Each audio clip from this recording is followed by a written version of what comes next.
This show is sponsored by BetterHelp. Sometimes in life we're faced with tough choices, whether it be finding a school to go to, like a college, or finding a new job, or relationship problems, friendship problems, trying to buy a car. I don't know. There's tons of issues and problems you can have in life, and therapy can definitely help you get through those times. If you're thinking of starting therapy, give BetterHelp a try. It's entirely online, designed to be convenient, flexible, and suited to your schedule. Just fill out a brief questionnaire to get matched with a licensed therapist and switch therapists anytime for no additional charge.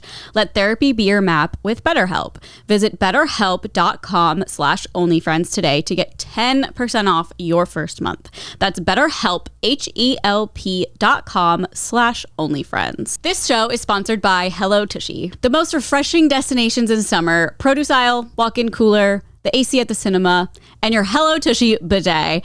Give that dank booty a shower fresh clean whenever the swamp butt hits. I love my Tushy. I have a Tushy. I love it. It's easy to set up. I set up my friends for her, and it's refreshing. Let me tell you, it's great after taking a nice little poo. With over 100,000 5-star reviews, see why millions of people already love Hello Tushy.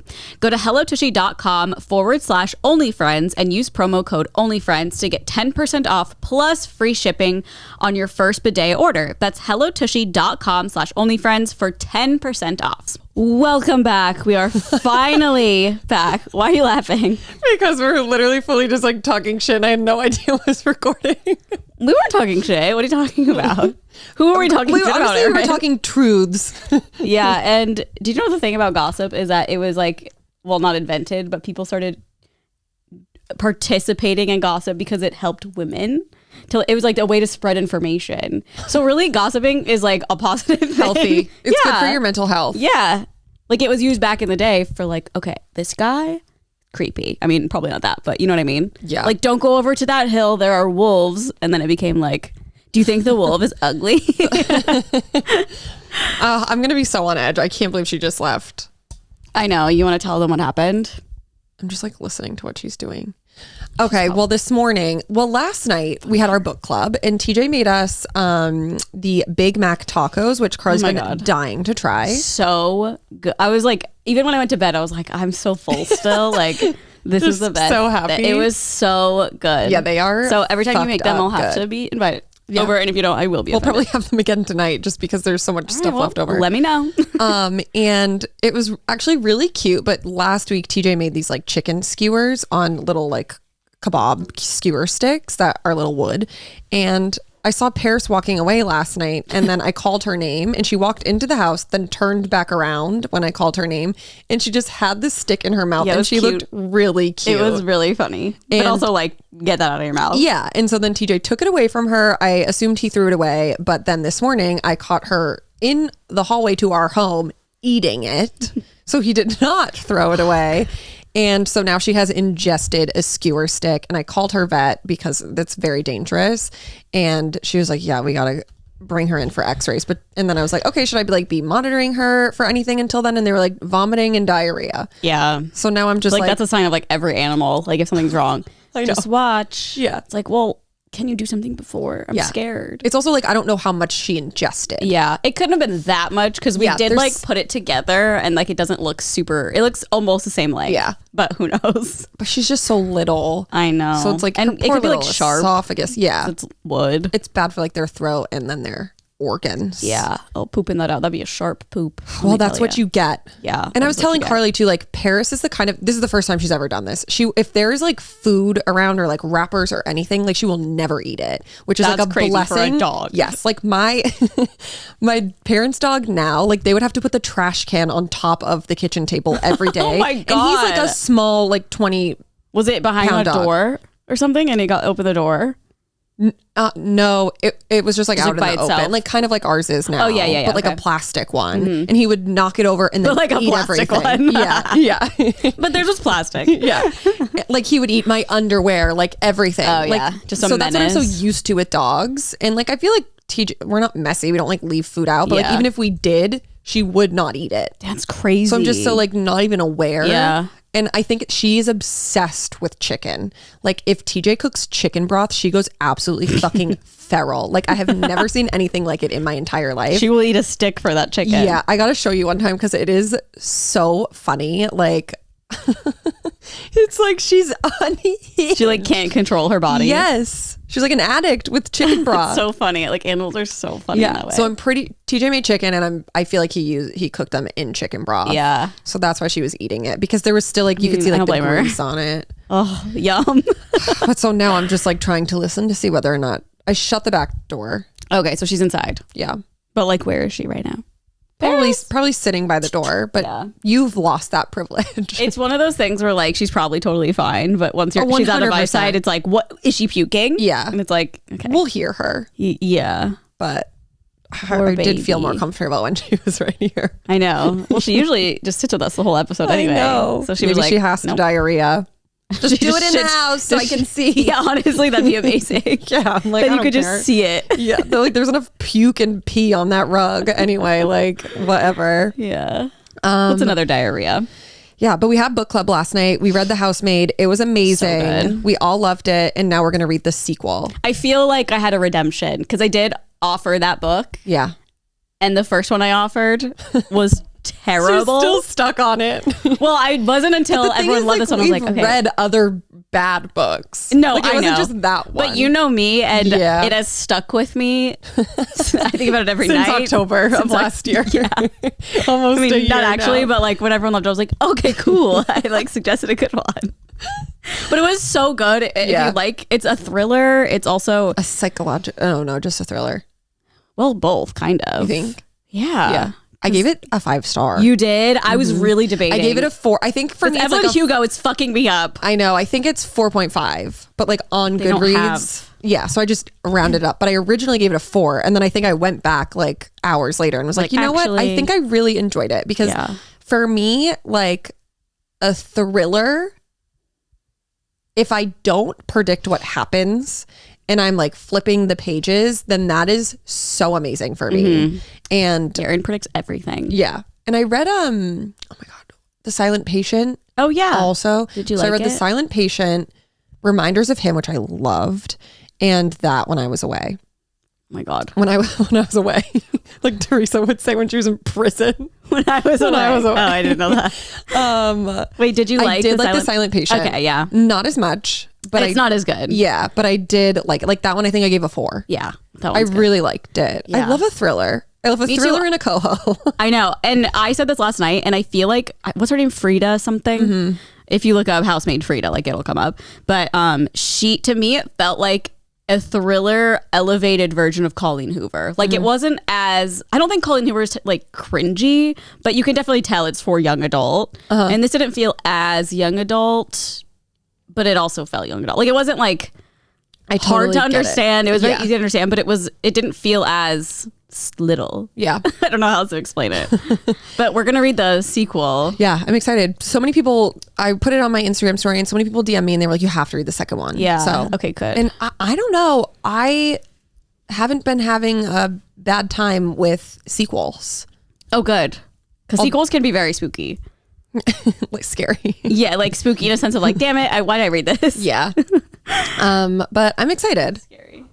Especially like, I feel like that book was really good that even if it kind of veers off course, the writing will still be good and the story will still be good. And like, what more could I want? Yeah. The amount of twists in that book were insane. I know. There was one from the beginning. Excuse I me. knew like one thing that was, I would say like the primary twist. Like I knew that was going to be the twist, but then the whole end of the book, I was just like, whoa, I felt like I was watching a tennis match. Totally. And I like how it kind of happened in the middle of the book. Yes. It almost felt like no, it was I literally over. was like, wait, what more is going to happen? Exactly. And I love that because I was like, wait, Yeah. it was literally halfway through the book. Yeah. And I was like, okay, everything seems to be wrapping up. Yeah. And then you continue and then it's someone else's perspective really and it changes everything. I don't know. It's so loved good. it. Love it. If you're looking for a nice little thriller, it's really easy. Didn't you read it in a day? Yeah. Yeah. So It took me it's like 6 hours. Yeah. So it's like fly through it. It's like 300 pages. So And really good. yeah. Also, you should read things, Reminders of Him. I have wanted to for a long time since I was born. I think it's become one of my favorite co-hosts. Oh my God. It's not thriller. Romantic? Sounds romantic. Yeah, it's like romantic drama, like not thriller, but like there's death involved. Yeah, I figured the whole reminders thing. Yeah. Yeah. But it's interesting. I like do not read the back of a book, by the way. No, oh my God. Then you know the whole story. Yes. And so I've just been going off a lot of like what people recommend. And I always just like keep a Colleen Hoover book on my shelf. If I see one at the store, I'm like, oh, I'll just get this for a palate cleanser. Literally, yeah. So that people had said that one. So I finally just read it. It's been on my bookshelf for a while. And it's really good. I'll have to read. She's just easy. I know. Easy. I know. And it's not as cringy as it could be. It's not things we never got over. No, that one made me want to hurl myself off a building. That's like if that book is so bad. I know. Who the fuck? I can't. And I don't understand when people, I get it if you're really young maybe, but like people our age are like, this was such a good book. I'm like, are you okay? Yeah. Like, what other books have you read? Because I need to see this roster and like why this is rated so highly. It makes zero sense to me. And like I normally like, oh, you like that book? Cool. I didn't. This one, no. Like this one, I don't understand. No. And I feel like I will never shut up about it. I have to look at it in the eye. It's in like clear eyesight. We got to get rid of them. We got to go burn them. Yeah, let's take them to your fire pit. Yeah. Wow. Terrible book. I'm so sorry, Lucy Score. Maybe you have better books, but I kind of doubt it. Oh, TJ just texted me. What did he say? How's she doing? TJ is... You're like, I don't know. I left. I'm really proud of myself. So this year for my like yearly book read goal, I wanted to read 2 books a month. And let me look at my reading challenge. I've already read 16. I was like, you read 10 when you were away. So when I was away in prison. I'm 4 books ahead of schedule. Oh, sick. So you can like take November and December easy if you really wanted to. Yeah. That's probably time you will be reading a lot because you'll be like at the Cape or wherever you're going. Yeah. For Christmas. I feel like Europe will be a lot of reading. And then, yeah. Yeah, the plane rides. I mean, Powder Mountain, I'll easily read 10 before the year's over. And especially if they're Colleen Hoover. Yeah. Also, Frida, I don't know her last name. Is it in here? No, it's on the Cape. Oh, yeah. She has, I looked on Goodreads. She has so many books and I want to read mostly all of them. Yeah. There was some that I was like, and they're all rated very highly. So I'm like, I like her writing. I like this thriller vibe. Yeah. I feel like I could definitely read every single thing she's ever just become written. a Frida fan club. Yeah, a Frida book club. Yeah. I'm not opposed. Yeah, but I do like to mix up the genres. I know you do. Although I do read I like to stick a book in between our book club book. Yeah. I normally read that like the week before. Yeah, I never know when to start it because I'm like, is it going to take me forever to get into it or is it going to fly by? Yeah. And if I am done with a book a week before book club, I will not remember what happened. Like I will be far removed. Yeah, well, Caro finished it so long ago. I know. Like, how and did so she then yesterday remember? when she said it was like 2 water bottles, I was like, it's 3. Oh yeah, I know. I saw that too. I was like 2, and they were mini. Yeah. What do you mean 2 water bottles? Yeah. You wouldn't get it if you haven't read the book. Yeah. But it's basically a little mini fridge with 3 little water bottles that are very And main that's all we'll characters. say because spoiler alert. It's so good though. I highly, highly recommend. And it makes me so happy when people comment that they've read books that we've suggested. So I think we're doing good for the world. I agree. Speaking of doing good for the world, Yes. Friday was amazing. Oh my God. The goodest of the world. We are doing the Lord's work. It was just an experience I'll never have again. Yeah. Well, so maybe I will, but basically, if you don't know what happened was, I feel like Sheena's talked about this publicly, so like it's fine if I She's just posted it. regurgitate. oh yeah. Are you talking about like the song? Yeah. Yeah, she's definitely posted it everywhere. Yeah, basically what happened, I just mean like the process of it all. Oh, okay. So basically what happened was TJ had an emo night at Pappy and Harriet's in Joshua Tree in May. Yeah. And Sheena came and she From Vanderpump Rules. DJ'd. Yeah. Oh yeah. Sorry. It's okay. And How dare you? we were in like the green room and she was like, I want to make like a Screamo version of Good as Gold. And then we were all kind of just like bouncing off ideas or whatever. And we were like, you absolutely have to. And then TJ, being like the go-getter he is, literally found this band and was like, here we go. We're turning it around. We're going to do this. She didn't even like know he had done it. Yeah. And then he like sent it to her. She was like, oh my God, I didn't even realize. But so he got this band, the 27s, to record a cover of the song, and then It's so good too. And then in a part of the song Sheena does like a little rap, and so then they recorded that together, and I believe they were filming, so I think that a plot point on Vanderpump It Rules has to be. is going to be next season is going to be Sheena making this screamo version of Good as Gold, and then also kind of like encompass how the girls have been going to these events. Emo night, and just like having a good time and DJing, which I think is so fun. And I was saying this to Katie on Friday because they came back to emo night to DJ and premiere Sheena's song Good as Gold, which was amazing. But I was saying it to Katie, like, the main thing we see on the show is just like you guys fighting or you guys drinking. And like, this is such a like core personality trait that like you get to then share with the audience, which is like so fun and different from like what you guys do. And I thought that was really interesting. But the whole cast came. I was shitting myself. Other than like Raquel and Tom Sandoval. Well, yeah. Because it was Tom Sandoval's birthday. But so Katie, Sheena, and Ariana DJ'd. Lala was there. James was there. Allie was there. Schwartz showed up. Which was utterly shocking for me. He walked right by me. Yeah. Also, where we were sitting, so Emo Night has like a VIP area for like friends and family and like people who are associated. And there's like not a ton of people up there all the time, but it's like, you know, there's a good amount of people. I would say like at least 30 to like 40. Yeah. And so for some reason, we were like the only ones that got like, because we had the all access band. Yeah, we had those bands. So the whole upstairs is a VIP, and then there's like a section cut off for filming and for Vanderpump Rules people. And we were also just in there with them. It was so crazy to me. I was like, I'm so stimulated. Oh, Kristen was there too. Oh yeah, Kristen was there as well. Yeah. Sorry, it made me think of it because apparently Kristen's friend, like under her breath, was like, "Who are these people?" No, and I was like, I deserve to be here. And I'm like, "Who the fuck are you?" No, I'm like, and also it's funny, like none of the main cast had like any care in the world about who was there, but like someone who's not in the show was like, "Who are these people?" It's like so normal for someone to do that. It's so annoying. Yeah, but it was really fun. It's so fun getting to watch them just like have a good time. So crazy. It's so weird seeing the cameras and like seeing them film stuff, because I'm like, I can't wait till it comes out to see what it looks like on TV. Yeah. I had to sign a release. I know. It was funny. We were like talking to them. Like Erin knows Sheena pretty well and like some of the other cast. So they were like outside in this little like area, and she was like, are we going in? And they're like, well, we have to do a walk-up scene first. It's like so funny. Well, like a guy, he was like, they're gonna do all of this, so I went to go see how long they were gonna be, because I was just gonna go around the back with them, so we didn't have to go through the inside. And so I was like, are you guys excited, blah blah blah. I had no idea they were filming at that moment, but then they're like, can you sign a release? Oh shit. And I was like, okay. Erin does a walk up with them. Yeah, but then I went down into the green room. So they basically took over a whole green room. They had a crew of 22 people. Like, this was a big...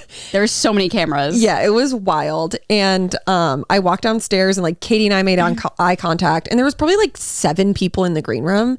And like TJ was in there, Morgan was in there. So it wasn't like I thought anything was going on. Right, it felt normal. So I walked in, like gave Katie a hug, and then I just see a giant camera. They're like fully filming. I cannot. I seen it, and I was like, oh, and then I kind of just like walked away.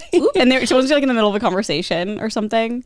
No. I thought you said they were like talking. Oh, they were all, But like Katie and I clocked each other, and then we're like, oh my God, hi. And then like hugged. But then I was like, oh my God. Hello, camera. Yeah. Hi, Bravo. Yeah. Like TJ got mic'd up. That interviewed? Like a confessional type of situation? I don't know. I think Kara said he was like being interviewed or something. No, they basically were like, these are the things we would like you to talk about. That's great. I can't. And he was so nervous. He literally was like, I could feel myself turning like hot, bright red. That is fucking wild. It was also funny where we were standing. They obviously had to put these little lights on the railings. Oh, yeah, for filming. And they were so annoying. I was like, can I please turn these lights off? Yeah, they fully rigged the green room they were all in. Oh, wow. With like crazy lighting equipment. It's so funny because I hardly ever get like all access. And before, when I told you I was leaving, I was like, maybe I should go down there one time just to like be down there. And I just didn't. We weren't like, they very much were like, we would like to keep it to the cast. Yeah, I figured. Because there's so many people, and then like so many of their friends started showing up. Yeah. But honestly, for the most part, they were all out like enjoying the night.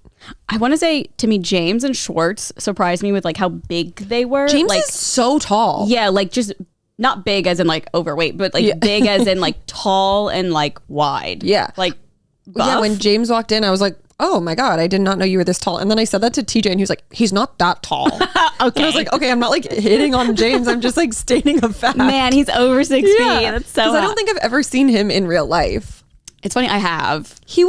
But he was a baby. By the way, so sweet, so supportive. He looks really fun. He was like fully, oh, did I say Lala was there? Yeah. Okay.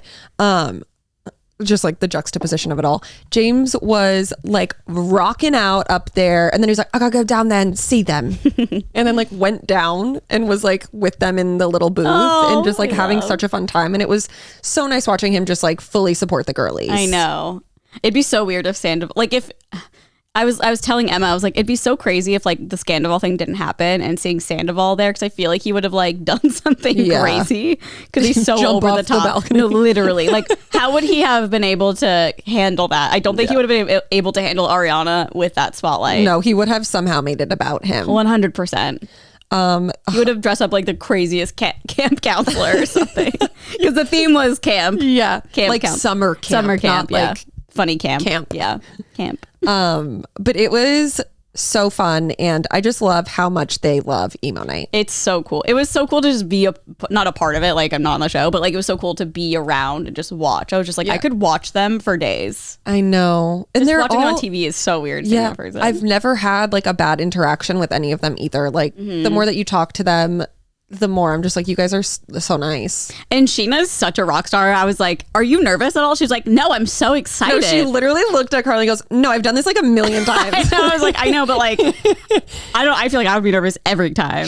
It was so fucking cool. Like she was screaming on the microphone. Yeah. And I was like, Sheena, that was fucking sick. The fact that they're like all almost 40 is insane. I they know. don't seem like it at all. Well, it was also really funny because they were like full glam. They all looked unbelievably beautiful, but they were like clearly in glam for like the camera. But yeah, Sheena fucking slayed, and Bravo fans are ruthless. All these like Bravo like stan accounts were reposting videos of like Sheena doing it, and they're like, all the comments are so mean. Well, a lot of people don't like Sheena. I know, but it's also like, you just like don't. What were they saying? They're like, enough of this song, blah, blah, blah. I mean, they just like say mean things about everyone. I mean, and they comment on things as if like they'll comment on people's pictures talking as if that person can't read. Like they could comment something negative on whoever they're talking about negativelly's post. Oh. Yeah, it's just like, and then you go to their profiles and they're like middle-aged people. Yeah, always. With like children and a quote of God in their Instagram it's bio. always the God quote. It's always the fear, the God-fearing man or woman. I'm just like, come on, Jesus Christ. Let her have fun. Let people have fun. I know, but a lot of people don't like Sheena. But I stand against that because she's very sweet and I like her on the show. So Sheena is the fucking backbone of that show. Mm-hmm. She literally started the show. She did. If she didn't sleep with Eddie, then none of this would have happened. So you guys better bow down to Sheena Shea. She just knows how to like make good television. Yeah. And I mean, of course, we can be annoyed that people do certain things, but like, she's had her moments, of course. Doing these things, there wouldn't be a plot. Literally. So while there are where I'm like, this is annoying and you shouldn't be doing this, I also understand that it's necessary for entertainment. Yeah, it's like, and I think that they do too, to an extent. When someone's like, this person is so dramatic, it's like reading or writing a review on Goodreads about a book because somebody wasn't a character you liked. Yeah. Because they acted a certain way and it was problematic. It's like, well, that made the book though. Yeah. That's why the book was made. Ugh. That's why the show was made. That's why Housewives is made. Like it's reality TV. Get the fuck over it. Yeah. Love it. But the goal is TJ really wants to be on Watch What Happens Live. So we're hoping this makes it into an episode. I would die. Because it would just be absolutely iconic. I would lose my goddamn mind. And it would make sense because it's so tied in. If it goes how we think it's going to go. Yeah. It's not even on the show. No, I know. But I feel like they filmed so much. Yeah. But I think that like a lot of the girls were saying like we have filmed a lot leading up to this night. We think it will probably be in. So like here's to hoping, because that would be so fun. Also, I think there's a lot we probably didn't see. Like Friday, the day they were filming, was also Sandoval's birthday. Yeah. So like there were filming vans outside. I'm not gonna. doxing myself again. I live very close to them. Filming vans outside. Okay. So something was getting filmed there. Yeah. So I think that, and like Schwartz was at emo night. You know what I mean? And it's Sandoval's birthday. So like, I feel like there's gotta be, they had to be filming on the other side. I also, for you guys, but mostly for me, I was watching Schwartz and I was like, is he interacting with Katie or Ariana at all? Didn't see them interact at all. I saw like him and Sheena talking for a while, but I like barely saw him. It was when Sheena was performing. Oh, when yeah, I saw him. He was talking to like 2 rando girls who I do not think were involved in the show. Yeah, probably not. I'm just like so curious what the dynamic is like. Yeah. I mean, I wish I knew them better. Like if I were you, I'd want to ask Katie and be like, how's everyone with Schwartz? Like I just want to know. I know, but I feel like the last time I was so fucked up and I was just telling her how much I hated him that I was like, I simply cannot bring myself to talk about this man right now. And I was sober. Like I didn't drink you were dead sober on Friday because I was so tired. And you went to war. You were basically in World War II. I know. I don't know how Lala does it.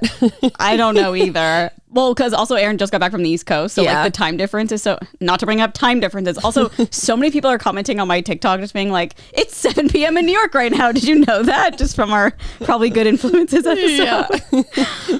Just in case you needed that update. Yeah, so that's funny. But yeah, so basically Aaron was out till like 8 a.m. East Coast time or something. I don't know. Yeah. And dead sober, which is hard to do. It's hard to be at emo night really late sober. Yeah, because I'm just like, I know that I would like to leave now. Yeah. I get but that I way. will say like, I was fine until like everything ended. Like once Sheena performed and it was 12:30 and she was done, I was like, okay, I had a really nice time, but my adrenaline is starting to dwindle. Yeah.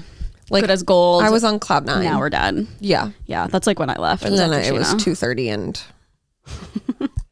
and I've hit that age where just staying up late makes me feel hungover. It's so annoying. Same. I like can't function the right way the next day. It's almost like when I have hangovers on Saturday, I legitimately felt hungover. I was like, is it even alcohol that's making me feel this way or just, is it just simply being staying out? up too late? Oh my God. Because I was like, this is how I feel like when I drink. Maybe you should get really drunk on a weeknight and wake up early, like go to bed early still. Oh, yeah. See, I mean, see what happens. You'll still be hungover, but I know it's so annoying. It's like, okay, I didn't drink last. I mean, I did, but like barely. Yeah. Why the fuck do I feel this way? Wait, do you feel bad today? No, I just mean like Saturday. I was just like sleepy and like, because I probably went to bed at like 2:30 or something. Mm-hmm. I got home at like 12:45, but like after emo night, it's like hard to like. Oh my God! Yeah, your down. ears are ringing. You're on. You're on like a little boost. Rock out. Yeah, that was me in bed. Lala. Rock out. That was Lala. Oh yeah, she's so funny. She is funny. One interaction with her. I kept like accidentally like knocking her leg. I don't know what was happening. I was basically like.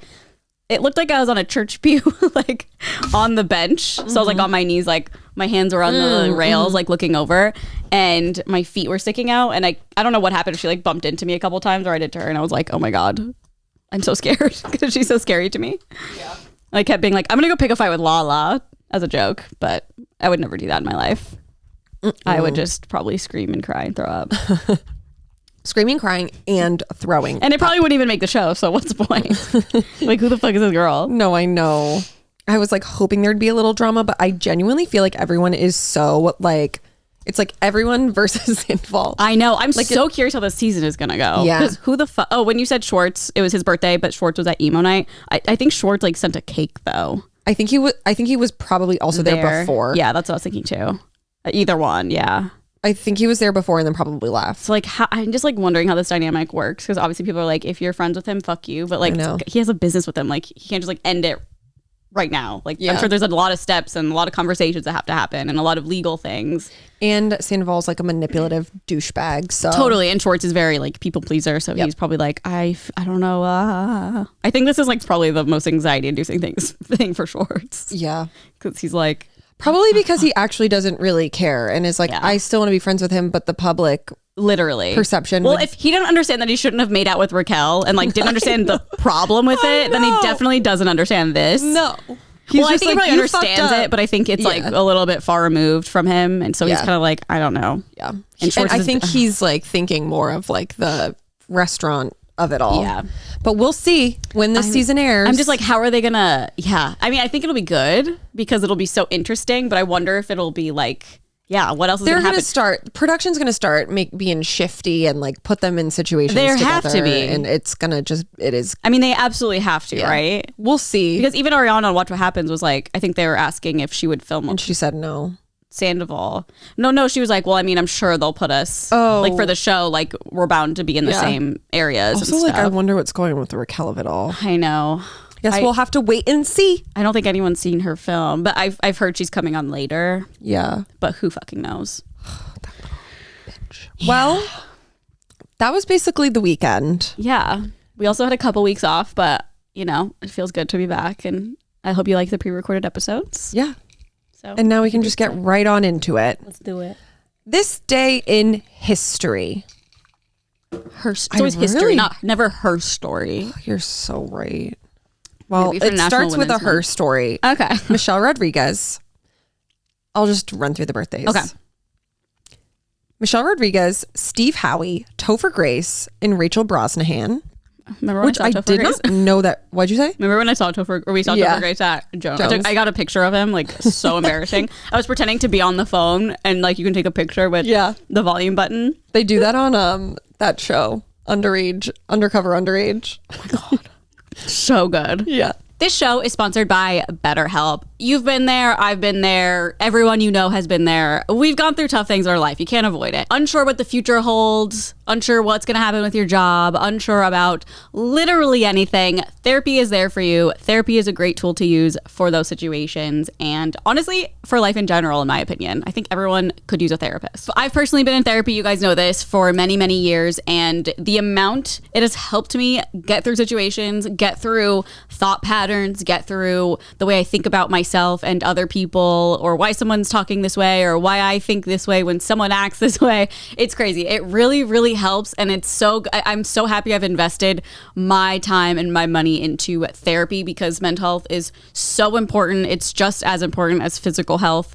And I highly recommend trying therapy out. If you're thinking of starting therapy, give BetterHelp a try. It's entirely online, designed to be convenient, flexible, and suited to your schedule. Just fill out a brief questionnaire to get matched with a licensed therapist, and switch therapists anytime for no additional charge. This is great because sometimes you don't find the right one right away, and it can take a while to find a new one, which is great with BetterHelp. You can switch at any time, no additional charge, so you're not paying an arm and a leg to just find the right therapist, which I think is really important.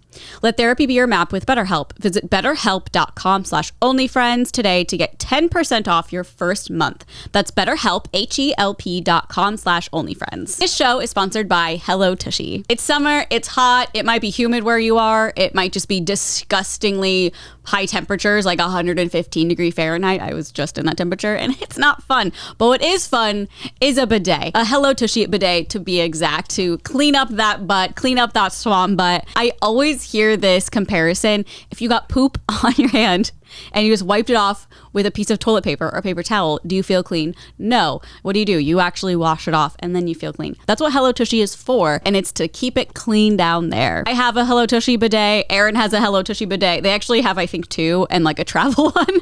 I installed my friend's Hello Tushy. It's super easy to install. You don't need to be a plumber. The directions are right there. They're extremely easy to follow, and it doesn't take very long at all, and it's so worth it. Hello Tushy bidet cleans your bum 2 times better than wiping and prevents poo particles from spreading to your hands and everything you touch. It washes your bum with fresh water for a way better clean than toilet paper. Simply spray and pat dry. It attaches to your existing toilet. It cuts down toilet paper use by 80%, saving money and paper waste. Make the restroom your best room with the complete Tushy system, including the Tushy bidet attachment, ottoman, toilet brush, and Tushy stand and tissues. Every Hello Tushy bidet attachment comes with a 60-day Every Hello Tushy bidet attachment comes with a 60-day risk-free guarantee and a 12-month warranty. With over 100,000 5-star reviews, see why millions of people already love Hello Tushy.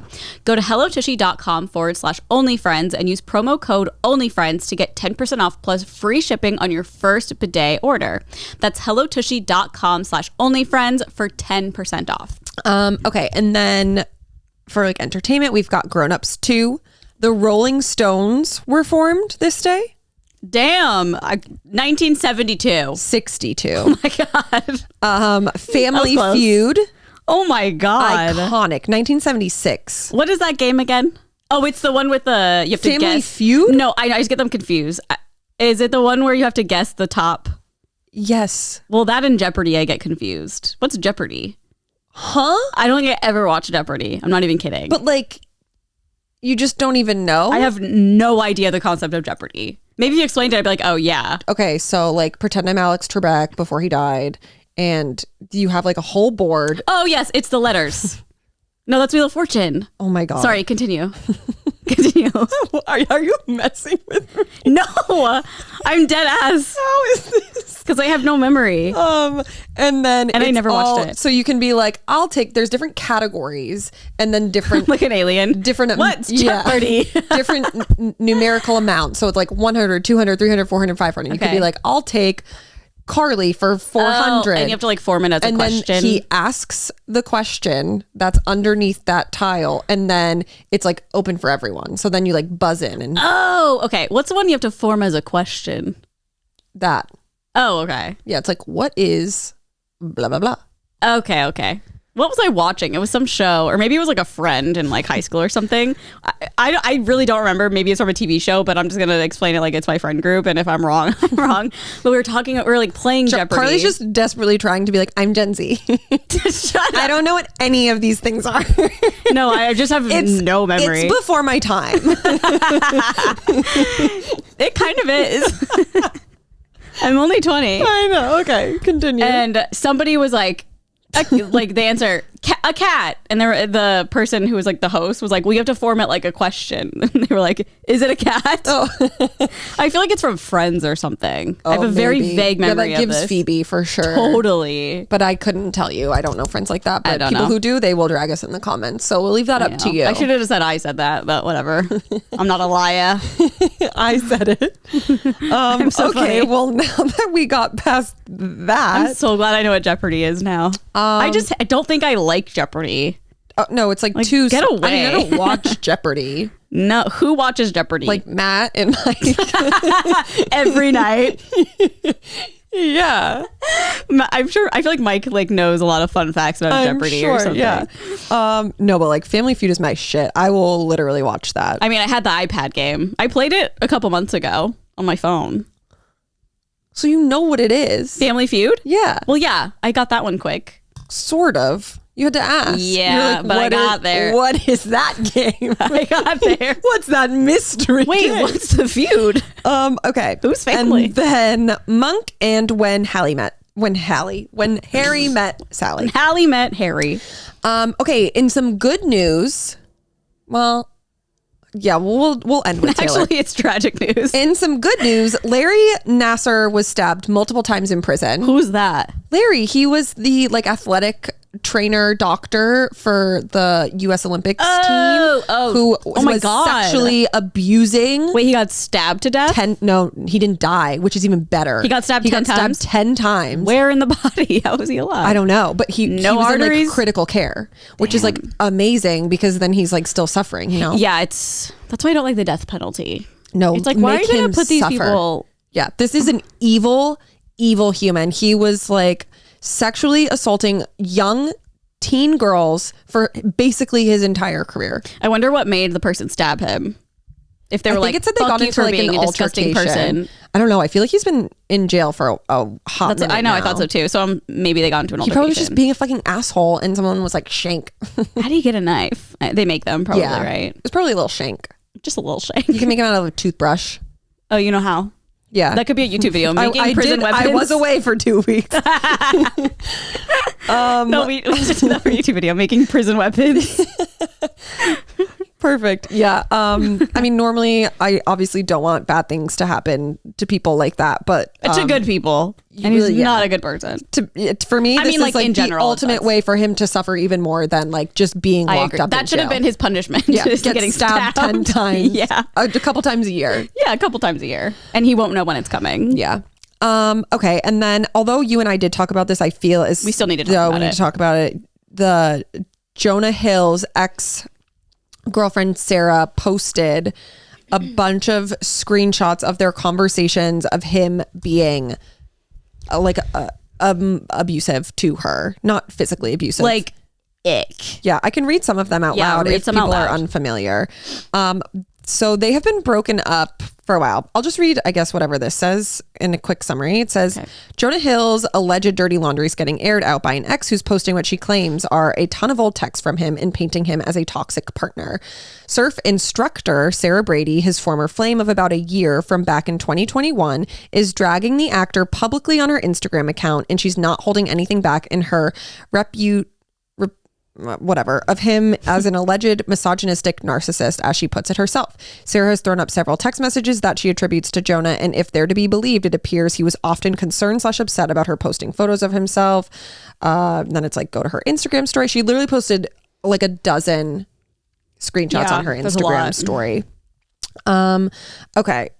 So basically this was like the main one that a lot of people took away.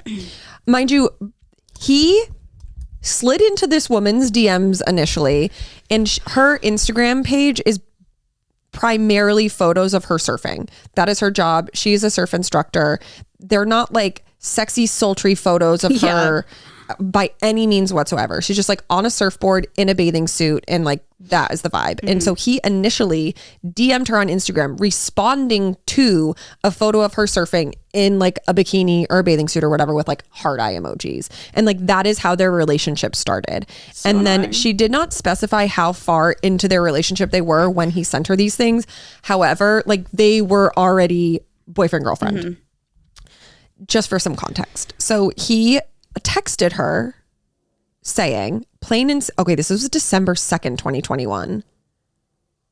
So I wonder when they started dating. I do want to know that, actually, I think. Sorry, everyone. No, I think it's good context.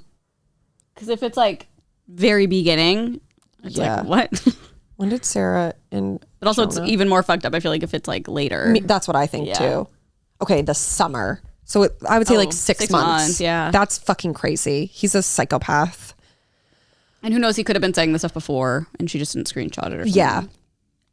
Okay, so he said, plain and simple, if you need, and then makes a bullet point list, surfing with men, boundaryless, inappropriate friendships with men, to model, to post pictures of yourself in a bathing suit, to post sexual pictures, to have friendships with women who are in unstable places, and from your wild recent past beyond getting a lunch or coffee or something respectful. Not be friends with unstable women. I would have no friends. You can only do respectful things. Well, then I am not the right partner for you. If these things bring you to a place of happiness, I support it and there will be no hard feelings. These are my boundaries for romantic partnership, my boundaries with you based on ways these actions have hurt our trust.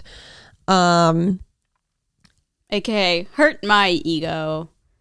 Yeah, he basically, okay, there's like a lot. He says, take some accountability and operate with respect. It's that simple. I'm tired of your attitude towards surf culture, that contest and that place, because I deserve respect, period. I have been more than patient, and then shit like this is still here. Fuck that contest, fuck that place, and fuck not respecting me always in every situation within surf culture, or you don't get it.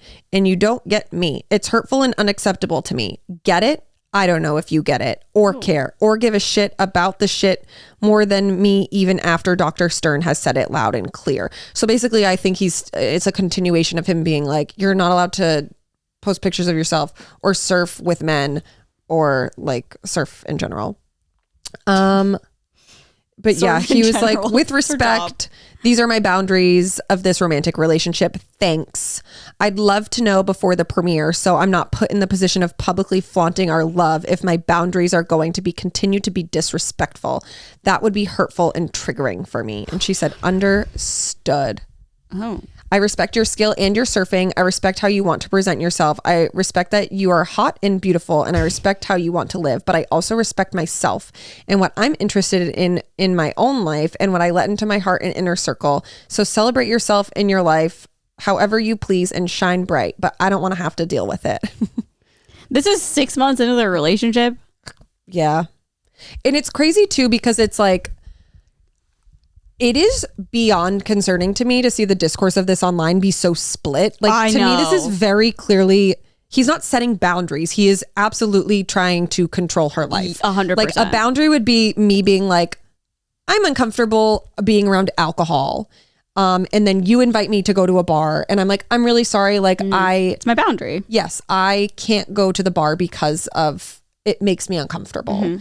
And that's boundaries are something you set for yourself. Yeah. You don't tell other people how they have to act towards you or what they are allowed to do in their own life, because that's like not what affects you. Yeah. I mean, I think it's good to communicate boundaries in a relationship. Like, no this one, is my boundary. 100%. But this is like not that. No, like, and also you do that when you start dating. Yes. Like you're like, oh, this is what kind of relationship I'm interested in. Do you do any of these things? That would be so different if he said all of these things at the beginning and was like, I'm uncomfortable. Yeah, because what he I don't said want is to like date. fine, but it's like at this point, and like if it's he so controlling. If he had told her in the beginning of like when they first started going on dates and was like, I wouldn't like it if you talk to other male surfers, then she could be like, oh, that's fucking weird. And that's my job. Yeah. Not 6 months into your relationship, you're then telling her she's not allowed to do these things or you're going to leave her. Yeah. That's manipulation. And the most manipulative part about this whole thing is that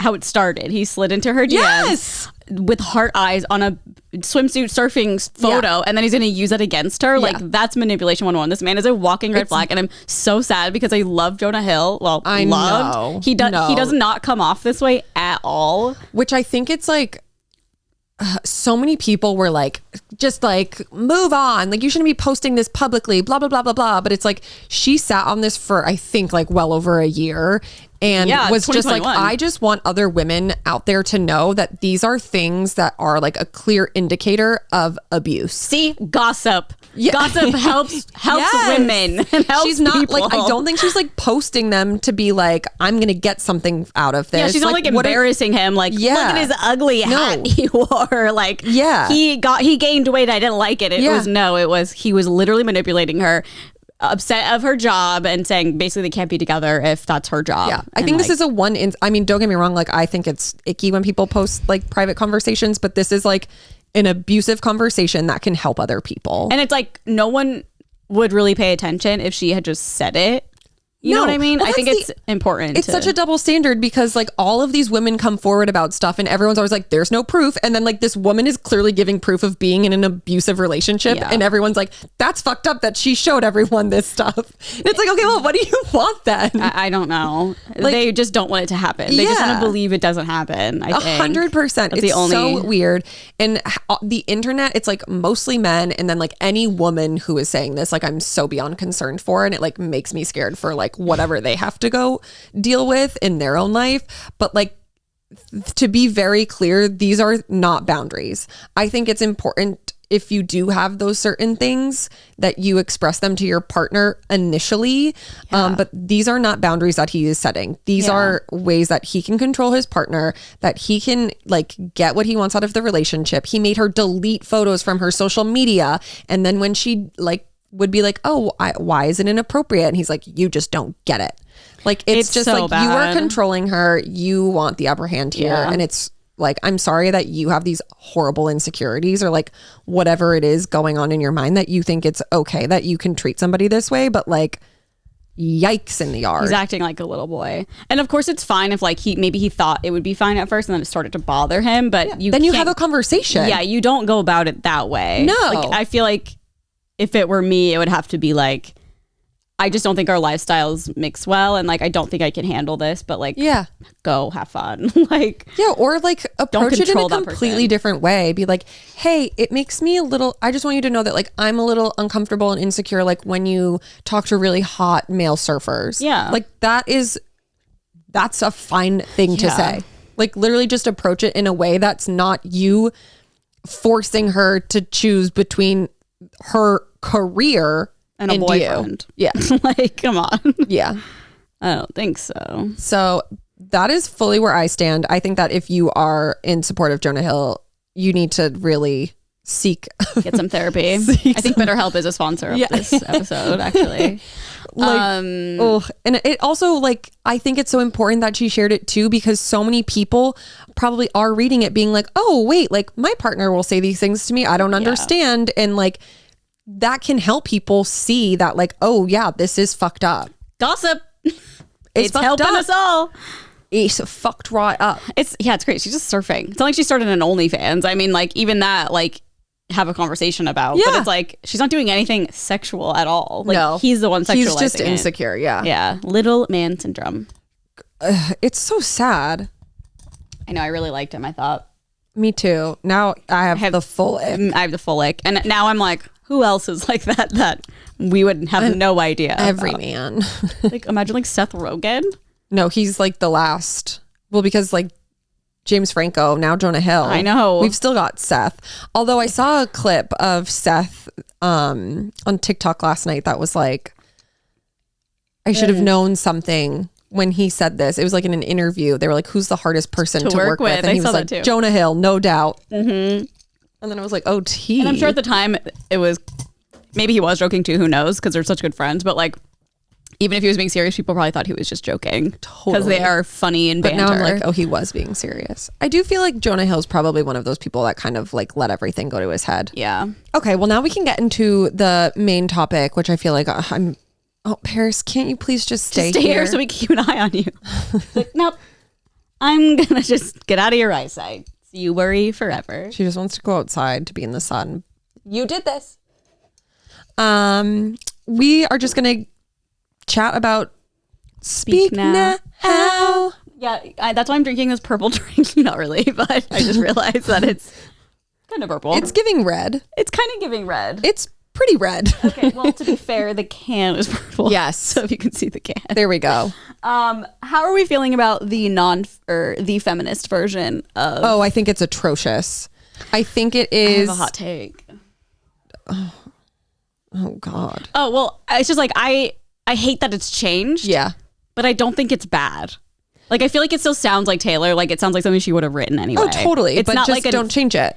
Right. Don't Just change it. don't be a feminist. However, all of the blue-haired liberal crazies made this happen, and I they know. need to rot in hell. if Rot in hell. Rot in hell, Jax. That's what I have to say. The thing is, like, I get why she did it. Like, She'd get backlash, I'm sure. she'd get backlash, and like young kids listen to her Mommy music. you're But gay. the thing is, these kids already listened to the regular version of it. Yeah. So like, We don't care. now they're gonna be like, why did she change it? And then the people are gonna have to explain to them. But it's also like, I love all of the points that are on the internet. Like, how do you know what she was doing on the mattress? I know. That's you. I know. Being inappropriate You're for disgusting. assuming. I don't know. I just think it was so iconic. It was so raw. She was expressing her emotions so deeply as a teenager, and like we all feel that way. It's the same thing with Misery Business. I was like, they can play it again.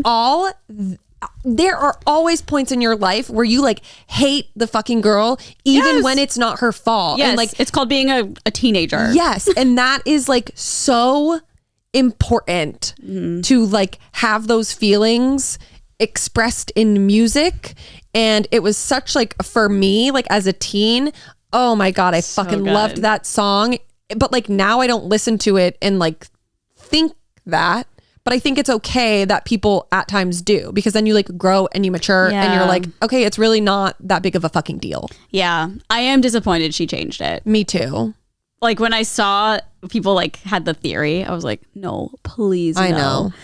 But I think it's kind of catchy. I think the new lyrics are also kind of catchy. I think it's stupid.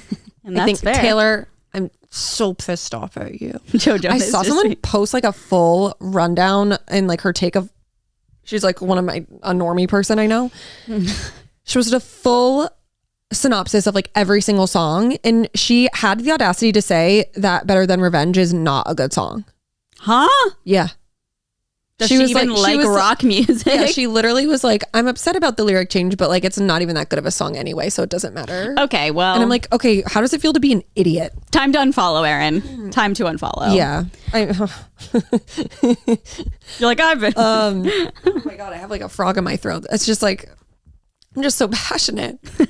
I know. I think it's also because that's one of those songs that's on the album that is like so Sweemo. so sweet. Like that and Haunted are like Yeah. the Sweemo songs on the album. Are you okay? Yeah, it's just like stuck right there. You're David Blaine. All the frogs Yeah. onto your mouth. I don't want to sound like a downer. I love that she did the re-recordings, obviously, they just like don't hit the same for me. Some of them do, but like Dear John, I was like, when I listened to it, it just didn't feel as. I feel like I have to do like another listen. Because, you know, when she goes, over your sad, there's like a squeak in her voice. I don't know if you've like really paid attention, but like there's no squeak there. I think the squeak makes it sound so powerful and emotional. And it just sounds like she's just singing. And I think that's like. Yeah, I feel like there wasn't a lot of like emotion behind it. Yeah, which is like, dang. I feel like and obviously probably because she's disconnected because she no longer relates to the song. Totally. And which is like, and I felt that way with like Wildest Dreams when that came out too. I was like, oh, it's not as like, yeah. And well, remember when All Too Well 10-minute version came out and I was so bummed because it just like sounded the same the whole time. Now I'm like obviously in love with it. Yeah. And I think that it's important to keep listening because then you find why she did it that way. Yeah, that's true. But also I'm like, oh, whatever. What was the song I said sound like karaoke? Wasn't Better Than Revenge. God, I can't remember. It's just the guitar in the beginning. Oh, Story of Us. It sounds like a karaoke version of like the instrumental karaoke version. I don't know how to explain it. But if you play it, it's like, to me, I was like, huh? And I think it's just because we're so used to the stolen versions that when these ones come out, it's like, it's so jarring to hear it different from her. Obviously, I love them. Have you listened to the Vault tracks at all? Mm-hmm. What are your thoughts? Not my favorite Vault tracks. Yeah. I really didn't like the Fall Out Boy song when I first listened to it. Now it's kind of... Okay, I've listened once, so maybe... Oh, I've listened to it probably like 5 times now, but the first time we listened to it, I was like, oh. That's how I felt for like all of them the first time I heard them. No, same. But that's like normal for me and Taylor. Like our relationship is like that. What is it? Like Forgive You? Is that the name of it? I don't know. Foolish One? Foolish One, thank you. Mm-hmm. That's probably my favorite so far. I feel like I've listened to it once. I need to like really. Foolish One. It's so good, especially as like a teen. No, to hear me that one sounds like the most like Taylor Speak Now. Yeah. I like the music video song. I Can See You. Yeah. I don't know any of the fucking That names. one to me is like definitely the catchiest and the most fun to listen to. And like obviously it's a little sexual undertones, which is pretty crazy for Speak Now, even though Sparks Fly is a little sexual as well. Makes sense. But it wasn't allowed. It's so crazy how like I'm not like emotional listening to it, but it's just so insane. Like I remember when that album came out, I was working at Target and she did like the Target exclusives for Red and Speak Now and stuff. And I remember I was working in electronics and Sparks Fly kept playing on the TV and she did like a little Target thing with it. And I was just like, oh, I love her. And then like hearing it again at 32, it's just so crazy. Like we have the best, like Taylor Swift fans have the best time, I think, because of these re-recordings. Especially, oh my God, I saw a tweet that I like felt to my deep core. Like we have been fans of Taylor Swift since like, I think I might have been a little bit before you. Yeah. You were like debut, since right? The beginning. Yeah. Yes. Oh my God. I came in during Fearless. I think I took a screenshot of it because I was like, that is such a good point. Is it on For You page Twitter? It sure was. For You page Twitter is that bitch. For You page Twitter, are we gonna talk about Threads at all? We don't have to talk about Threads. We can. This was a funny one. We just have to bully her into releasing Better Than Revenge, Taylor's version, slut shaming version, like she did with Lana on Snow at the Beach. Yeah, literally. That one made me slut shaming version. Yeah. Oh my God, the day came out. I will say the memes that we've gotten with the Joe Jonas of it all hilarious is enough for me. That makes me like happy enough. I don't know, I guess I didn't screenshot it, but it was a really good point. Dang. Just it was basically it? I think I did. Oh God, Twitter. How do I even? Yeah, For You page Twitter is so good. That's the thing about Threads is like I don't like how I can't see people's likes. I don't like how I can't see what I've liked. Well, they did say, they were like, thank you guys so much for all your support on this beta version. Like, it's definitely going to improve. This is just a beta. Oh, okay. I feel like they're going to make it different. Oh, this is it. The thing is, like, I feel bad for people who didn't grow up with this. Like, sure, thanks for loving her now, but oh God, hearing this now and having it shape my whole entire life is so incredibly special. Sorry to the losers who can't relate. I feel that so deeply because it's like, I'm so happy other people are able to appreciate the music now, but being able to experience this at such a young age when like that was our life then. Yeah. And then like hearing it now, it's just like, I've lived a whole lifetime. And like, I can't really relate to like what she's singing about now in the same way I did when I was younger. But I can still find a way to relate to it. Yeah. So it's like so special to, I feel like, people who have been around since the beginning.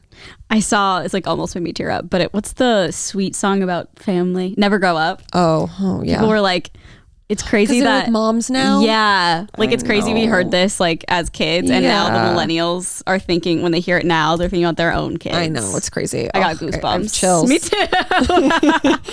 I will. I don't even like kids, but I think it's so sweet. No, it's so true. That's like, we are able, and it's so special because like we can experience it in a way where it's like totally.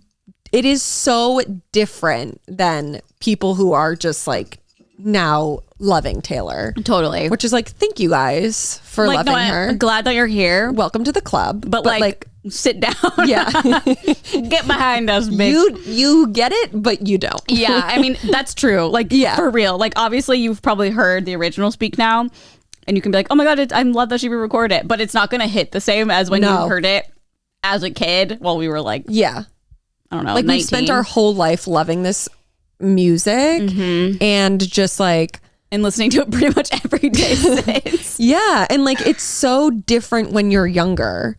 It's so different. Especially better than Revenge. I know. Well, now it's way different. I mean, I was like, yeah. What? Yeah. I know. Like, what is like she doing on a mattress? Yeah. She's fake as fuck. Oh, God, I love that woman. I know. She's got... And the way she, like, premiered the music video. I know. Okay, my thing is... I'm feeling a little... Obviously, I knew she was going to play Long Live, which is, like... my number one. When we were on tour, I was like, I need this to be played. And then she didn't play it. She played half of Enchanted. And that's all of Speak Now that we got on tour. And so this weekend she added Long Live. But then on the second night, I believe that she played it, she kind of alluded to the fact that like maybe it wouldn't be sticking around for the rest of the tour. Because every night she does 2 surprise songs, but this song was added to the Enchanted era. Speak Now era. Sorry, yeah. Well, same thing pretty much. Speak Now era. And so then everyone was like, oh my God. Like she has a whole like production of it. So everyone just assumed like, oh, she's adding this to the set. Rightfully so. Open, yeah. And then when that happened, like her basically being like, it's because it's Speak Now opening weekend or whatever, I died a little inside. I know. That would be iconic if while she's on this tour and an album comes out, a re-recording, she like adds a song to that section. Yeah, it's just like, kind of why cool. not? And like this, it's a song for your fans that you know your fans love, and like taking it away. I know. To give love and take it away. Come on, bitch. It's giving Dear John. I know. Well, because for me, I was like, okay, she's either going to play it this weekend or like the last night. I thought it'd be the last night, 100%. So I'm hoping that she just keeps it, but we're not going to know until this weekend whether or not she's staying or she's leaving. She also, sometimes she has shows on Sundays, and I figured she was playing on Sunday. So when she played Last Kiss on Saturday, I was like, what? Because it's July 9th, and July 9th was on Sunday. Oh, she didn't have a show. Yeah, so I was like, what is she doing? Also, did you see in the music video how it says like the July 9th 1:38? Yes, I didn't really follow that. Okay, though. I don't, she now changed it to 1:58. So like I know a lot of Swifties were like spiraling. It was 1:38, now it's 1:58. Like it is in the song. Yeah. So I'm wondering if it was like they fucked up or if she's like an Easter egg. Like there's 20. Yeah. Something about 20. I saw something this morning that said it is now switched to 1:58 in the music video. What the fuck? I know. We'll find out in like a year. Yeah. When 1989 comes out. Yeah. People were saying that they think it's gonna come out on the 8/9 date because 89. And I'm like, that'd be pretty sick. I feel like that's way too soon. She never releases them that close together. Yeah, but like maybe I mean, I would hope. Maybe 9/8, Maybe. 2024. No. I don't know. I mean, she doesn't release 8, them like 9. that. Sorry, 8, 9, yeah. Well, Folklore Evermore. Maybe she's been but those banking are them. different. Yeah, but maybe Those are she's been new. banking them. Maybe. I feel like Speak Now took so long to come out because like the legalities of it all. In what sense? I feel like there was something going on. Remember? That was like, I remember this distinctly. There was one with Shake It Off. There's a whole legal thing with Shake It Off, but that's 1989. No. Oh my God. What was it? I don't remember. But because then I remember being like, it's going to take so long. Huh. I don't remember. But I feel like that, I don't know. Just make them quicker. I know, like every day. I saw a really good point someone made because what was the first one she did? Fearless. Yeah. It's the only one that hasn't had a music video. I saw that too. And it was basically suggesting that like she initially was probably just gonna like do the albums, re-record them, release them, and then like that was it. But then she saw how much everyone like loved it and played into it and was like, okay, I'm gonna make this really special for the fans. What music video do you think she would have made for Fearless? I think Breathe. Ugh. I think Breathe. I would fucking kill myself Really? if that's the one she did. I love that song. That's so boring. I know, but I feel like it's one of the fan like was never that's a like single. one of my that's like one of my least favorite songs on that album. What? I love it. I mean, I don't really listen to it feel like now, she but would do like Fearless. yeah. And realistically, yes. What other songs are on that album even? Oh my God, so many. Forever and Always? Yeah. Oh, I would love one for that. I know, me too. I feel like that'd be fun. The real pop punk. Yeah. The real Joe Jonas song. Yeah. Fearless is just like such a good album. I listened to it on Friday after Kara was like, she ranked the albums and Fearless was second to last. What was the last one again? Taylor debut. Oh, okay. But she wasn't, I think she became a Swiftie during 1989. That makes sense. I'm pretty sure she's one of those. I'll be honest, I feel like Fearless is down there. Well, not down there, but like Criminal. against Reputation in 1989 and Speak Now and Red. It's definitely below those. Oh, I like Fearless more than Speak Now. Oh, really? So I like Speak Now better. There's like a couple bangers I love on Fearless though. Every song is a banger except for Breathe. There's just some like White Horse. I'm just like, okay. Oh, I love White Horse. See, I just like, But I feel like here, let me list the songs to you okay. because I listened Smash to or it. pass? Oh yeah, Fearless. Smash. Wait, hold on. Okay, Smash. 15. Smash.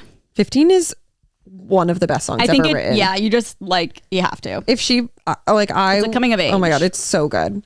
Love Story. Smash. Hey Steven. Pass. White Horse. Pass. You Belong With Me. Pass. What? Yeah. Ew. Breathe. You like Breathe? Yeah, smash. Okay. Tell Me Why. Pass. You're Not Sorry. Either way. The Way I Loved You. Oh, smash. Forever and Always. Smash. The Best Day. Pass. Change. I don't know. Jump Then Fall. Oh, smash. Untouchable. Smash. Forever and Always piano version. Sure. What? I mean, I like the rock version better. Oh my God. Yeah, but this stripped down, I was like, she's a genius. She knew. Yeah, it works. It's even Come In With the Rain. Pass. Superstar. Pass. The Other Side of the Door. Smash. Today Was a Fairy Tale. Smash. And then now we're into the vault tracks, which are all pretty good. You All Over Me. Smash. Mr. Perfectly Fine. Smash. We Were Happy. I don't know if I've listened to that. That's When with Keith Urban. That's When. Oh, okay, smash. Don't You. Pass. Bye Bye Baby. Pass. What do we think the best vault songs have been, Red? Yeah, 10-minute version for sure. Yeah, but I feel like they're all pretty good. Yeah, I really like the one. Night Out in LA. Yeah, I think Red definitely the best vault track so far. I think Speak Now too was so hyped because everyone was like John Mayer, and we all like assumed there would be some crazy song about him because of the All Too Well 10-minute version, and also she did just release Would've Could've Should've, and so it kind of thought or it kind of seemed like maybe she was going to have way more. Okay, wait. She I had way more actually to think say. that I like Speak Now better. Okay. Go through the songs. Mine. Smash. Sparks Fly. Smash. Back to December. Smash. Speak Now. Smash. Dear John. Smash. Mean. It's kind of annoying, but Mean's smash. a smash. It has I think to like be. the lore of Mean. Yeah. I don't like, ever really like listen to when it. that comes on. Hell yeah. Main. The Story of Us. Smash. Never Grow Up. Enchanted. Better Smash. Than Revenge. Smash. Innocent. Haunted. Smash. Last Kiss. Smash. Long Live. Hours. Superman. Yeah, that whole album is a smash pretty much. Yeah. It's Okay. true. Well, I'm glad that we agree on that. Yeah. Yeah, I had way more passes on Fearless actually. And Debut, I feel like I don't even know. What I love Debut. I think because like Debut, I would listen to every bus ride. Oh, And we would like with my friends. Oh, that's like cute. And it was like hit clips or the actual? no, like CDs? on their iPod because Oh, I their did not have one. Okay. I mean it's definitely not like Incredible. it's probably Yeah. for sure down there, but like the just does nostalgia something. it holds. And like Should Have Said No, I mean Oh, fuck yeah. me right up. That's on Debut. Yeah. Wow. I mean Tim McGraw, Picture to Burn, Teardrops on My Guitar,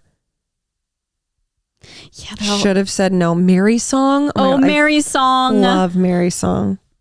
I mean, it's just very sweet. It's a sweet album. It is. It's not bad at all. It's just No. like I hardly listen to The thing it is, now. she doesn't have a bad album. No. Well, Lover could be. I mean, people are like, okay, Lover could have.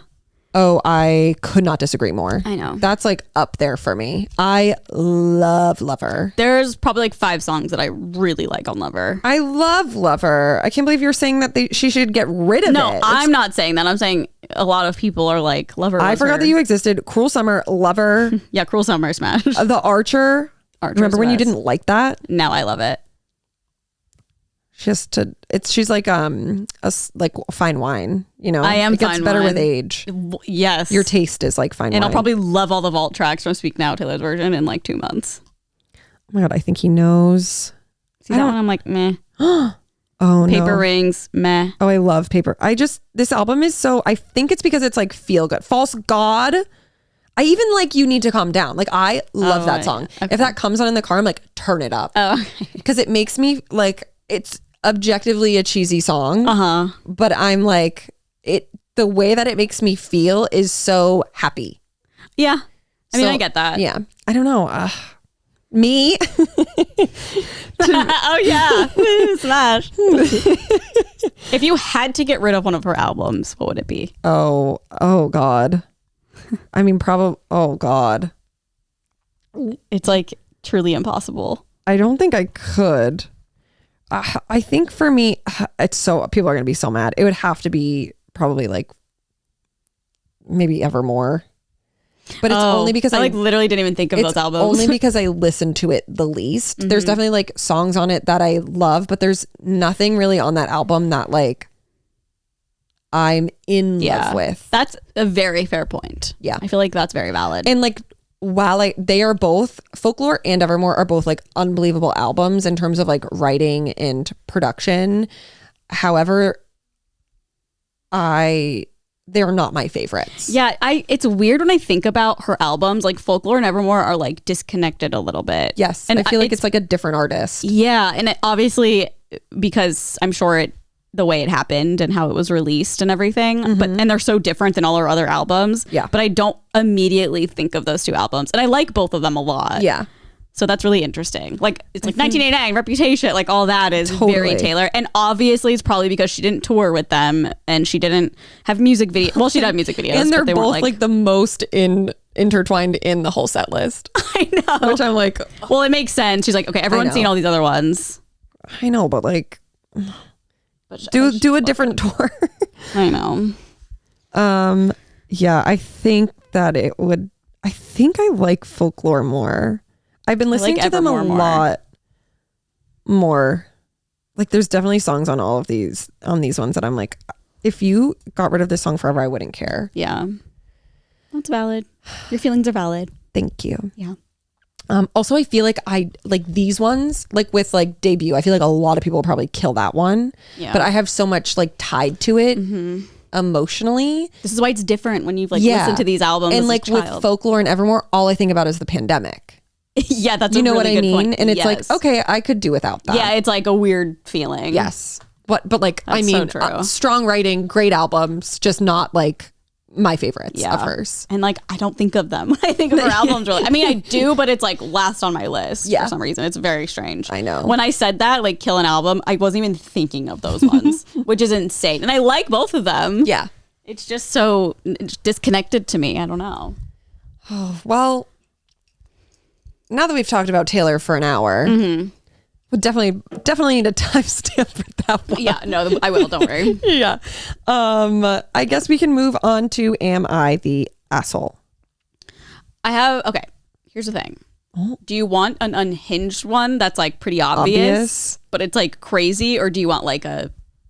we could do the unhinged, because I feel like I have one that that on Reddit was like split down the middle, which honestly kind of shocked me. Okay, interesting. I wonder. I hate those, and I'm like, when I was reading the replies, I was like, huh? Okay, would I be the asshole if I asked for a wedding favor without going to the wedding?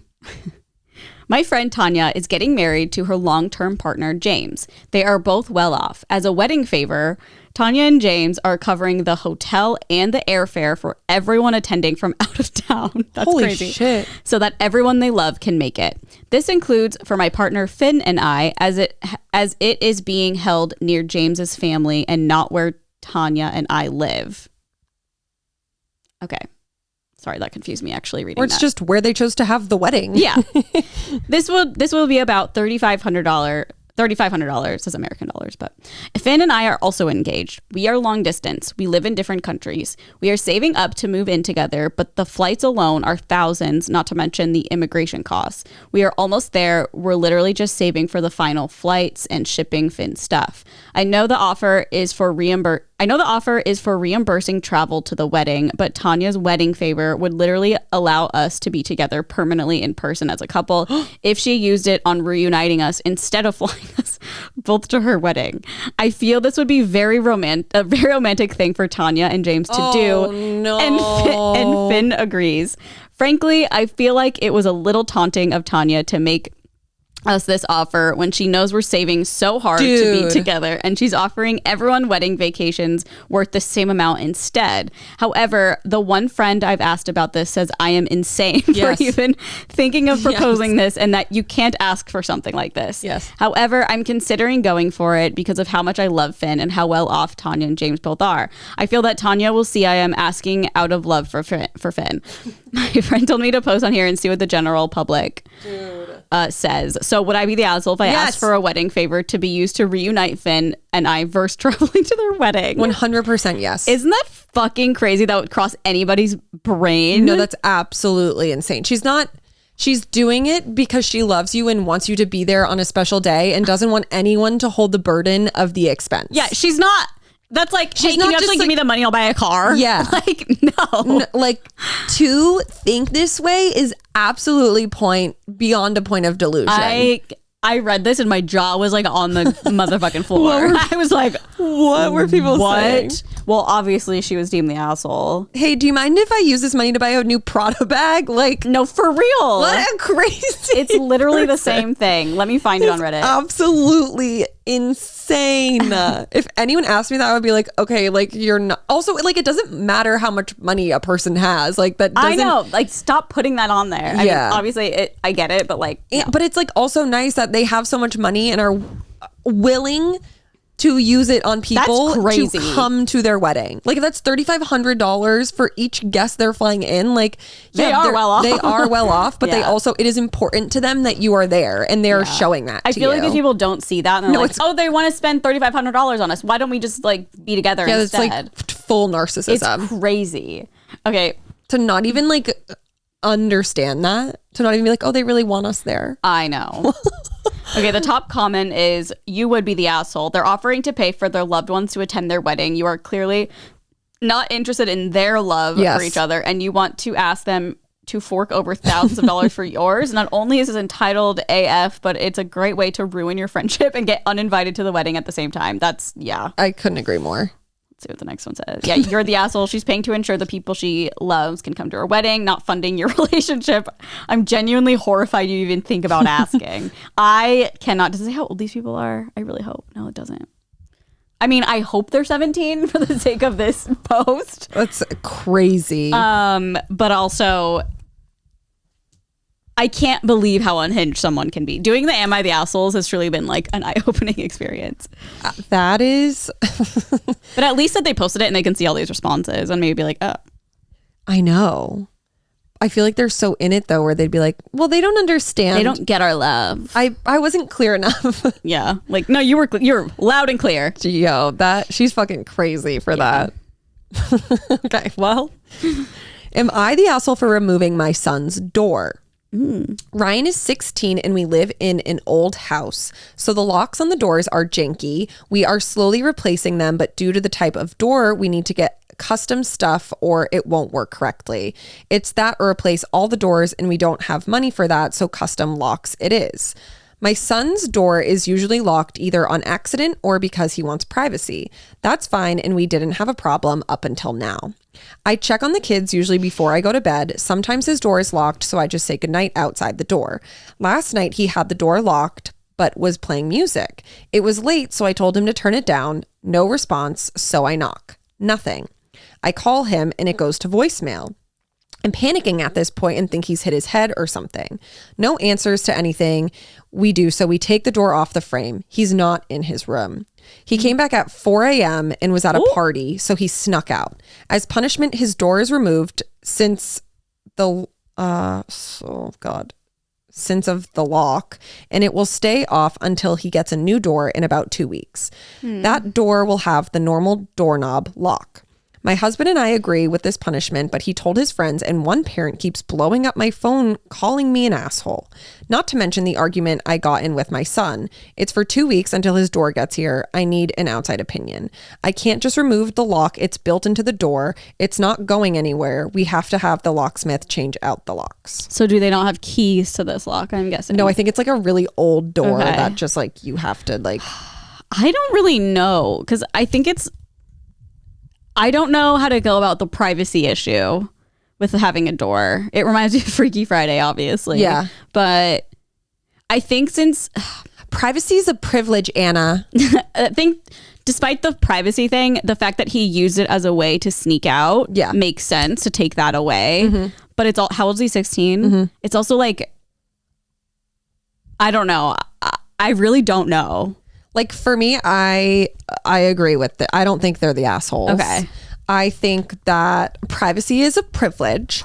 I think that I'm just quoting the show. Yeah. But I think that because of the way he did it, like he used the thing that gave him privacy to like disobey and lie and scheme to his parents. That's what I think too. And he's getting a new one anyway. It's for 2 weeks. He can put up like a sheet or something. I was literally just gonna say put a little like you're gonna change, but like now you've lost your parents' trust and like you have to earn that back. Yeah, I actually think that's the best solution is to take the door away with the lock and put up a little, like get a little rod with a little curtain. So he still has privacy, but there's no lock. There's no way you would be locked out. Like also like I did not grow up with locks on my doors. I don't think kids should have locks on their doors. I don't think I had a lock on my door either. And I don't think that they should put one on his door moving forward, especially given like he snuck out at 16 until 4 in the morning by locking his door. Yeah, now that I think about it, I don't think I did either. And like, it was never a problem, obviously. Yeah. It's like... People can knock. Yeah. As long as like, I mean, of course it's like so different if you're in like an abusive situation and like they're taking away your door. 100%. Like that seems like a huge violation of privacy and whatever. But like these just, it seems like they love their children. They're checking on them, saying good night, worried that they're not answering. And they're just like doing like a very, I feel like fair punishment for the crime. So the comments were split. Yes. Interesting. Very. What were people saying that said people that they are were pissed the about asshole? the privacy thing? But I guess like for me, like growing up, I'm like, how were you getting punished? Because like to me, this seems Like, no big deal. Yeah. I don't think it is literally a curtain. Like, I don't know if they would allow Yeah. that, but I think that would solve it's not like they're taking his bathroom door away or like something like that where it's, you want privacy. Totally. I don't know. I mean, I really don't know ethics wise, like taking a door away for your kid's room. Like, I don't know what's right or wrong, but I feel like in this situation, it's fine because he used it to sneak out. And again, to curtain. me, like, I can't even... regardless, like that was the whole thing, and I'm like, I guess I just like, I'm not a parent, yeah, and like obviously if I were like a 16-year-old I would be annoyed, but I'm also like, what's the big deal? The biggest thing that would annoy me would be sleeping because I'm like, I can hear everything. Sure. Like the lights coming in. I'm Yeah. a very like bougie sleeper, so that would affect me very badly. But sleeping mask, get a fan. I guess I just like don't understand why it's like such a big deal. I would, if someone could explain it to me. I think it's just like the privacy issue. Yeah, well, don't be a little shit. Yeah. I don't know. Like, you're living under your parents' roof and like their rules. Yeah. But then it's the question of, yes, but you were not asked to be born and you still deserve privacy. Sure. Well, then you earn your privacy privileges if you're going to do bad things. Yeah. It's not like they're sitting there watching him undress. Yeah. And like being weird. Or like, again, taking the doorway to And the it's like, bathroom okay, well, if you want privacy, go. I read a comment that was like, my parents took away my door when I was this age, and then I just started masturbating, and my dad walked in on me, and then they put my door right back up. Are you kidding? Absolutely not. Yeah. This girl has balls. No, I think it was a guy. This man, they literally have balls. And so the Holy dad like shit. immediately, and he was like, so just tell your son to do that to get his door back. This guy just put on porn loud. Yeah. Start jacking off. Yeah. Like, The door will be back. that's like the real punishment is you're getting your porn taken away, your masturbation away for 2 weeks of your life because you were a bad kid. I thought you were going to say that's why they took the door away. And I was no. like, that's fucked up. Of course. I think there are definitely certain situations where it's like an abuse of power for sure. Like but I that. think like if the punishment fits the crime for what you did, then I'm fine with it. I also wonder if they warned him at any point, like if like you betray something, like we'll take the door away. Yeah. So I know I like had friends that like could have the opposite sex over, but they had to keep their door open. Which I also think is fine and normal. I do too, but I think if they closed it, it would be a whole thing, and I could see some like a parent taking the door away for that. Be like, well, you weren't supposed to do that, so here's your punishment. Like that makes a little bit of sense to me, Sure. but I don't know. I was like, it's just a door. And it's for 2 weeks, so it's not like the rest of the time he's living there. I would then be like, you have to earn the privilege of getting a lock on your door now. 100%. You're such a good parent. Because like obviously I would be so paranoid that I just do that all the time. Yeah. Not that I would just be scared for their safety. Yeah. Like that's the whole thing. Also, you could put a little ring thing on like the window. Someone literally said, they were like, you should just lock the window shut. And I'm like, how? Well, that's a hazard. You think that's a fire more hazard. safe than just taking the door Yeah. off? Like, okay, you might burn alive Yeah. with fire. No, I literally was like, these people are so dumb. It's giving the book we just read. Painted I know. shut. I thought that same thing when I read the comment. I was like, oh my God. That like was giving me anxiety when Okay, we were talking about this it. is like a little off topic. When they said painted shut, I mean, I understand that means like paint over it. But like, couldn't you still open it? It kind of like, have you ever lived in like in like No, I grew older, up very wealthy. I know, yeah. I had a limited doorbell on my door. Before I finished. Like, especially in older homes, if you put paint on like the seal, it's really fucking hard to open. Oh, okay. Interesting. Because it just like dries and it's thick and sticky. Did you ever have a little doorbell? To our house? Like a toy. It's like it was like a limit. Well, it was from Limited too, so you probably didn't. but I definitely did. They had the cutest little like. It'd be like a bright. Now you're just blue, rubbing it in. Yeah, I am, and I don't give a fuck. This bright blue like butterfly looking thing that you'd put on your door. I know. I had friends that had that. They're so funny. Yeah. And so annoying. Yeah, I would be like, why the fuck would I want that for my bedroom? But like know. at the same time, I get it. But they should get that for him. yeah, we're and then coming in. solved. Yeah.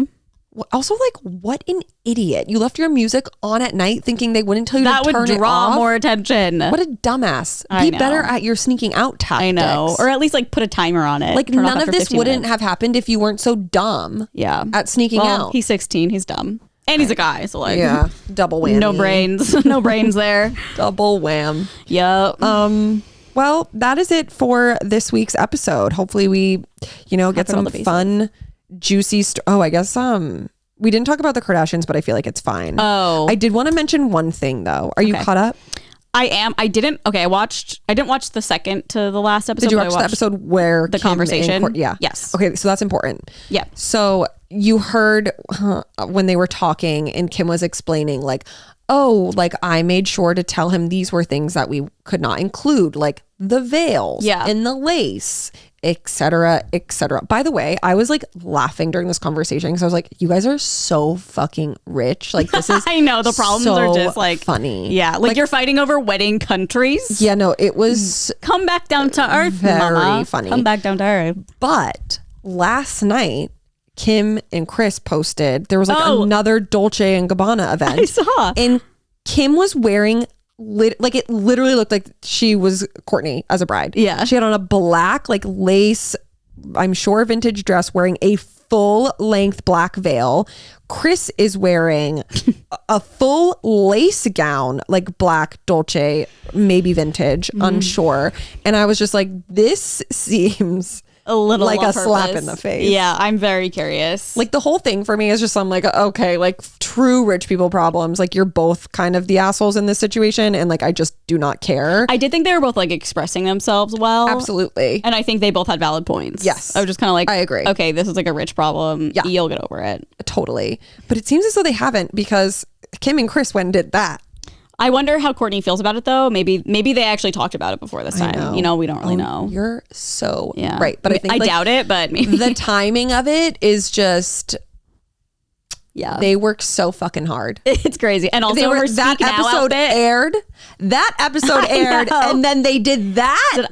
We're in Dolce & Gabbana, bitch. With the veil and the lace. Yeah. When Kim specifically was like, I told them not to do these things specifically because of your wedding. But maybe it feels different for Courtney because this was like Kim's like I doubt thing. it. I mean, yeah, I don't know. I feel like she's looking at it seething.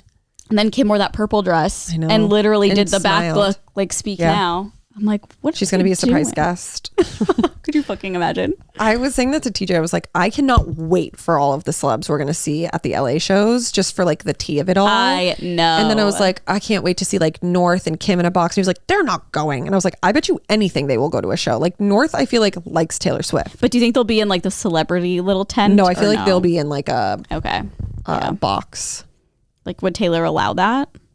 Yes. Oh. I just don't know if they're over their beef or if she hates Kim. I think that it would be like an iconic mending of the bridge. It would. I mean, it would. I would love it. And the thing is, I think that she dislikes Kanye more than Kim. I feel like Taylor, especially probably now, realizes that Kim was like a victim of Kanye. Yeah, I hope so. And I do feel like maybe Kim, who, by the way, is probably a million times more mature than she was when all of that happened. I feel like she maybe even have reached out to Taylor at this point. I hope so. To be like, hope she called I'm Taylor really up. sorry. I hope so. But I feel like she would have posted about it. Do you think? I mean, I don't know. No, I feel like it would. I feel like we'll see. I hope that has been mended. We can put all that to rest. I know. I would love to see them there. I know. Okay, well, that's it. I have to pee again, unfortunately. Okay, that's fine. We're done. We're done. We're done. Thank you guys for being here. We will see you next week. Make sure that you subscribe to our Patreon if you want any bonus content. That is patreon.com/onlyfriends. And we have our second podcast that comes out every Tuesday, Good Influences. So make sure that you look for us everywhere as well. And yes, ma'am. Thank you guys so much. We love you. See you next week. Bye.